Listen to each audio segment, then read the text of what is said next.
மக்கள் தொகை அடிப்படையிலான மறுசீரமைப்பு என்பது தமிழ்நாட்டிற்கு மட்டுமல்ல, ஆந்திரா, கர்நாடகா, கேரளா, பஞ்சாப், ஒடிசா, மேற்கு வங்கம், ஹிமாச்சல், உத்தரகண்ட், வடகிழக்கு மாநிலங்களும் பலத்த சேதத்தை ஏற்படுத்த வல்லது என்பதை உணர்ந்து அனைத்து கட்சி கூட்டத்திற்கு ஏற்பாடு செய்திருக்கும் மாண்புமிகு தமிழ்நாடு முதல்வர் திரு மு.க. ஸ்டாலின் அவர்களுக்கும் தமிழ்நாட்டின் பிற கட்சிகளையும் நான் மனதார பாராட்டுகிறேன்.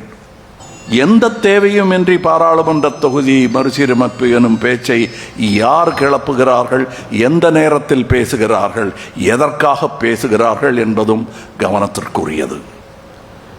மாநிலங்கள் உரிமைகளில் தலையிடுவதும், வருடாந்திர பட்ஜெட்டில் தேர்தல் வரவிருக்கும் மாநிலங்களுக்கு மட்டுமே அதிக நிதி ஒதுக்குவதும், தமிழ்நாட்டிற்கான நியாயமான நிதி பகிர்வை மறுப்பதும், பேரிடர் காலங்களில் நமது கூக்குரலுக்கு செவி சாய்க்காததும், மும்மொழி கொள்கை எனும் பெயரில் ஹிந்தியை திணிப்பதும், எம் பேச்சை கேட்டால்தான் நிதி தருவேன் எனும் மிரட்டுவதும் ஒரு ஒன்றிய அரசின் செயலாக தெரியவில்லை.